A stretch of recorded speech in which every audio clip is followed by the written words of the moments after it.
if you go back to the history of our organisations, we grew up, pretty much all of us, I think, from groups of really passionate, really caring parents, typically mothers, but not only, who came together to support each other, to share stories, to share information, and to encourage, and in those days too, of course, to let the kids meet and play with other people with CF. We don't do that anymore, but the spirit of that community support, encouragement, and communication sharing is still who we are as an organisation. But as I said, many, many things in society, technologically, in our structures have changed. So New South Wales, we've been talking about a structure for the way we support the CF community moving forward that was potentially going to be quite different. So we reached out to Victoria earlier this year. We have similar sizes of organisations. We do similar sorts of work. And I think it's reasonable to say that Karin and I don't beat each other up very often. So it felt like a really comfortable place that we could perhaps start to explore. Is there a potential here for allowing us as two, at the moment, substantially separate, individualised organisations? Is there a way for us to work more deliberately and more closely together? So before we go into a little bit more detail about what that looks like and why, I thought it would be really helpful to introduce you to Karin and let her share a little bit about who CF Victoria are and about her teams. Thanks, Michele. She's stolen my thunder quite a lot, but that's okay. So CFV is, we're located in Southbank in Melbourne, and we have around 730 CF individuals and families that we look after. The team itself is about 8 people, made up of full-time and part-time and casual staff. And the sorts of programs that we run aren't too dissimilar to what New South Wales do. We have financial services programs, support programs. We run peer support groups connecting up. We run support dinners for families and for newly diagnosed. We have a much looser connection with our CF clinics than you guys do. We don't have people in hospitals. But we do have quite good relationships with large community fundraisers and people who actually go out to the community and do things for us on our behalf. We also have a fairly strong involvement in research. So one of the things that we want to be involved in quite strongly is the cure. We want to find the cure for CF. So we've just recently made a fairly sizable investment in some research, which is very exciting for us. In talking about the amalgamation, when Michele first rang me, she said, "What do you think about if we, let's talk about amalgamating?" I said, "Okay, let's have a think about what that might look like." And often there's a whole lot of thinking and talking you've got to do before you can actually get there, which is a pretty sensible thing to do. But, that statistic of having 8 organisations looking after 3,300 people just seems a little top-heavy to me, and certainly did to Michele and to our boards as well. And so it's been great that the boards have actually started to drive this even harder and faster. Karin's touched on it, and some of the other similarities and differences are on the overhead. So, as we said, CFE has a particular interest and commitment and resourcing that enables them to invest in research. We think that's a great thing to be able to add to the bow in terms of a more emerged organisation. Karin mentioned the way that we work with our hospitals. We have some wonderful evaluation and some wonderful experiential experience and data that we can share with the Victorians in terms of what an integrated model of care looks like. We are now about to publish and have a model of care that's been done by the New South Wales Department of Health, and it speaks very specifically about the importance of integrating community and, in our case, not-for-profit, non-government organisations like CF New South Wales into the delivery of services and being able to collaborate really closely and to bridge that gap between what happens at hospital and what happens in the home. So we look forward to being able to share and perhaps extend that sort of thinking and that sort of model and relationship into Victoria. That's a great thing to do. As Karin mentioned, they've done some fantastic work. And it is very true that as a federation, and that's the way we talk about ourselves as these 8 organisations in Australia, it is very true that each of our different states and territories bring different strengths to the table. Victoria and Karin's work in the area of carrier screening is fantastic, and you will have seen that in New South Wales, the work that we've been doing in advocacy broadly, but most recently in things like the NDIS, has meant that we have, I guess, a leadership position, if you like, from a national perspective. That came from, in fact, how embedded and how closely we work in Newcastle with the team in John Hunter Hospitals.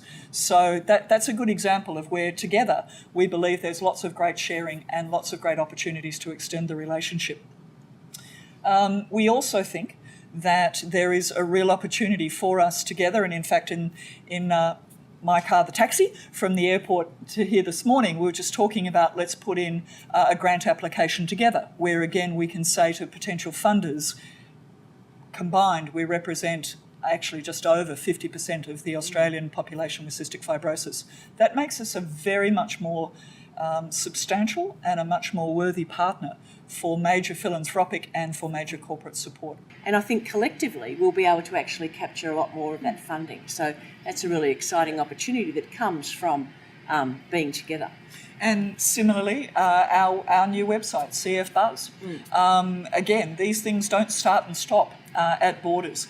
And I think so much of what's really exciting about the relationship already and about the future with Vic is that we are, I guess, as a matter of values and a matter of commitment, as a matter of principle, absolutely preoccupied with doing more for the CF community together than what we can individually. So it is really exciting. One more thing I just want to say. Good. So when we talk about Victoria and New South Wales sort of getting together and amalgamating and creating greater opportunities for the CF community, our ultimate goal, of course, is to have one organisation representing the CF community in Australia. So the sort of model that we're going to build, or that we're wanting to build, is a model that actually encourages and invites others to join us, so that ultimately we will be one organisation. And one organisation with 3,300 voices is much stronger than 8 organisations with 700 voices each. So, that's another potential for future years, particularly as it comes to the important advocacy positions that we need to start to address. And in fact, we did some work. We had a pro bono, a dad who works for a major accounting firm, about 2 years ago, have a look at, without changing services, without changing staff particularly, without doing anything dramatic, what could we do by streamlining our back office? Those things like insurances and IT support and, auditing and all those sorts of things. He found $250,000 straight away, just by us cleaning our act up behind the scenes and doing things that nobody in the CF community would ever actually know about, but as CEOs, keep me awake at night, literally. So that's where this is coming from, and that's why we want to do it. So in writing the new constitution, we are writing it, as Karin has very rightly said, with a view to an expectation that others indeed will join us in time, and that we will have, in a way, a much more cohesive organisation than we are currently able to have through different federated models and structures. So why are we doing this? Clearly, it's to increase our service and our other capacity in areas like research and advocacy to the benefit of the community. We expect to be able to do that by reducing our overheads. Typically, an audit will cost $8,000. Some organisations pay for those. Some of them get given to them. Some of them pay more. But, they're the sorts of things that happen. One of the sorts of things that we expect is that the head office will be based in Victoria. Why? Because they don't have to pay any insurance. They get this awesome arrangement from the Victorian government that pays for their insurances. Our insurance bill in New South Wales is tens of thousands of dollars. And we don't pay rent. And you don't pay rent because they own a building. Right now, we're going to have to continue, obviously, to have a presence here in New South Wales, both in Sydney and also in Newcastle, at least for the foreseeable future. So that won't change. But these are the sorts of things that we know straight away around Australia at the moment, and even between us. Multiple bank accounts. We're paying multiple bank fees. It's just a waste of money. a waste of money, and you deserve better as a community. As I say, the world has changed from where we were at 40 years ago when our organisations were established. And as I mentioned, we also do expect a bigger footprint, a bigger voice to be able to attract greater support. So what we've done is, after that initial phone call, Michele had obviously spoken to her board and I spoke to my board and said, here is this really interesting question that we've been asked and what do we think about it? So our boards both developed subcommittees to start to manage, just start the conversation essentially. The principles, as we've said, is that we will have a local presence while the head office might be in Melbourne.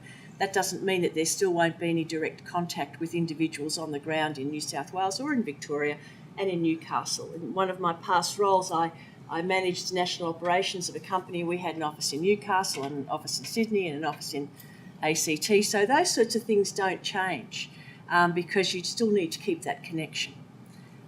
We have developed a due diligence process of sorts, which has been quite exhaustive.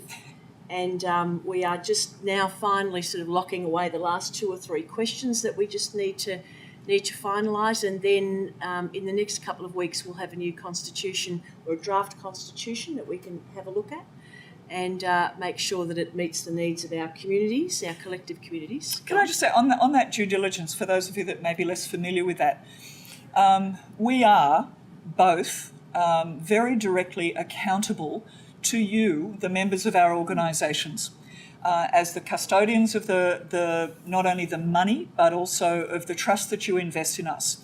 So our first obligation is to ensure the member benefits for our individual organisations. So when we do the due diligence process, what we're looking for, has Karin got any, skeletons in the cupboard, and conversely, am I hiding anybody under the bed?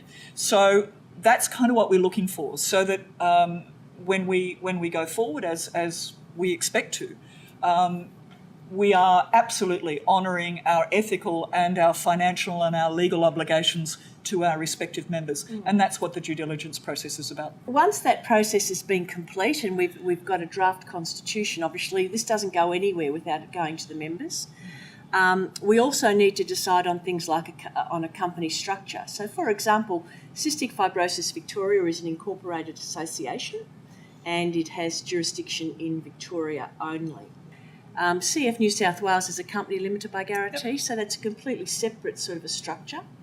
And trying to marry those two is, in the best possible way, is something that we're still exploring. So, for example, the particular challenge that we have is that we own our building in Victoria, and if we were to move that building or that asset into another company, we could be liable for significant stamp duty, and we don't want to lose that money. So we want to make sure that whatever we do, we can minimise the cost of that happening. So this is something that we're still talking about, and we've certainly had some great support from the New South Wales board and some pro bono lawyers in Melbourne as well, which is terrific. But that's going to take a little bit longer. We also need to both ensure that we keep our deductible gift recipient status, because donors really want that, and our PBI status. So those sorts of things are quite important, that we make sure that we can maintain those. The work that we do is really very similar. As we said, there are certainly some differences in programs and some differences in the way that is delivered, but we are very much the same organisations. We have people that deliver services. We have people that do communications. We have people that we need to be able to, do accounts payable and receivable, and all of that will continue. So we don't necessarily expect that the organisations will be smaller in size necessarily. There may be a little bit of that, but probably not much. What we're expecting is a reallocation, so that we've got people at the moment. We have a Christmas appeal. Ours may have arrived in your letterboxes. If it hasn't yet, it should be there within the next 1 or 2 business days. But at the moment, both Fran on my team and Ilan in Victoria have been working on the different bits of that. That doesn't make any sense. So, if we can progress this, we'll have one person leading that arguably, that appeal process, and the other person will be freed up to invest their time doing other different things, because at the moment we have to do things. One of the other great strengths that New South Wales brings to the table is our wonderful new database, which has been very expensive and a huge investment that hasn't been without its problems, as those of you that have ever been involved with IT. It's presented some challenges, but that's a fantastic resource that will just mean all of the Victorian relationships and data can all come straight in. So again, we've only got one lot of database and email systems and mechanisms for communication. So organisational structure, working that out, and how we can optimise the resources and the teams that we both bring to the table. And then the mechanics of it. Once we've got the issues, the questions around the property and the stamp duty and making sure we don't pay tax that we don't have to pay, what's the point of doing it? So, once we get those sorts of things sorted out, the constitution, we will be needing and wanting to be able to share this proposal with our members. It can only happen with a member vote. The Victorian financial year at the moment finishes in December. We are a traditional financial year, Australian year, finishing in June. That's another one of the little administrative changes that's necessary. So Victoria have said they will come into the June year just as a way of simplifying and streamlining that. There are all sorts of other reasons why that's helpful. But having that sort of timeline in mind, it means their AGM is likely to be in very early April. 2nd of April. 2nd of April, so the 2nd of April. So that's about the time that we envisage, and we haven't found any reasons why we wouldn't progress this yet.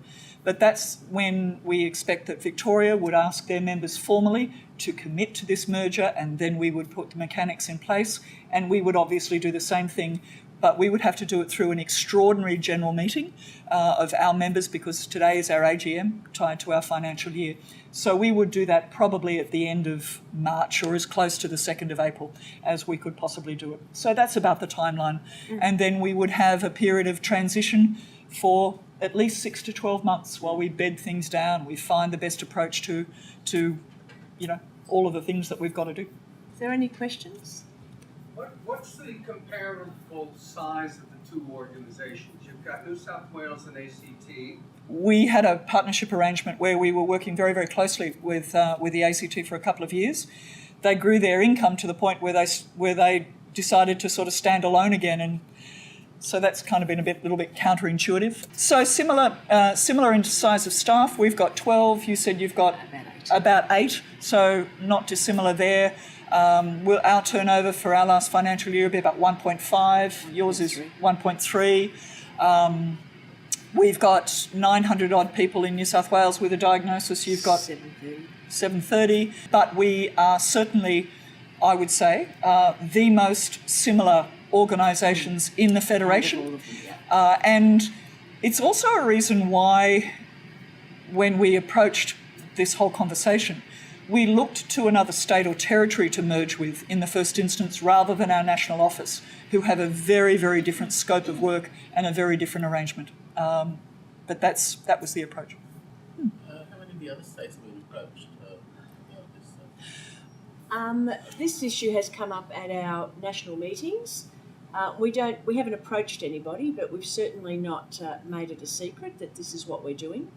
And we've discussed it fairly extensively within our meetings. And so there is an open invitation for people to join us, should they wish to. There's absolutely we have no power at all to do anything about whether people join us or not. So it is just an open invitation.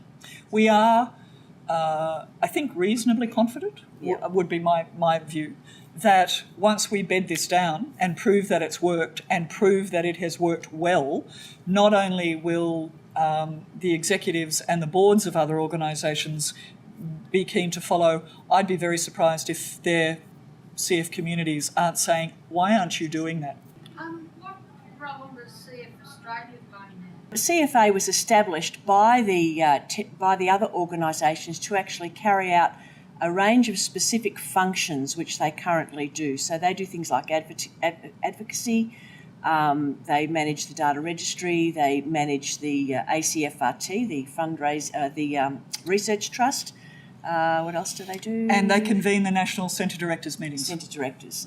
And so their role is actually quite different to the service provision role that the state entities do. In order for CFA to do anything legally anywhere, it needs the authority or the approval or the vote of each of the individual states. So at this point in time, we aren't able to invite them in because they're constitutionally bound not to do, bound by the decisions of the other 7 entities. Does that make sense? Yep.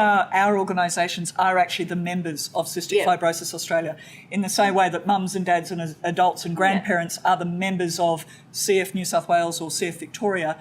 The organisations are the members of Cystic Fibrosis Australia, so the relationship is quite different. Yes, so they're not covering any services or anything. No, they don't do any of those sorts of things. They do more systemic advocacy, so the stuff around Orkambi and Kaleido, quality improvement with centre directors and all those sorts of things. So things that we don't touch, actually, they actually manage. And there's always an ongoing tension in that because CFA, because of the nature of their work, even if we just take the advocacy work as an example, it's probably the most, I guess, easily explained example. They actually can't do that unless they've got a really first-hand, intimate understanding and network of relationships with members of the CF community. Now, that's something that our state-based organisations have always had. That's just the way we work. So, in fact, just in the last 12 months or so, CFA have created a consumer advocacy network to try and do what we've all been doing locally in any case, as a way of sort of coordinating that and pulling it together. So again, there's some great work being done. We just absolutely believe it can be done much more efficiently and effectively.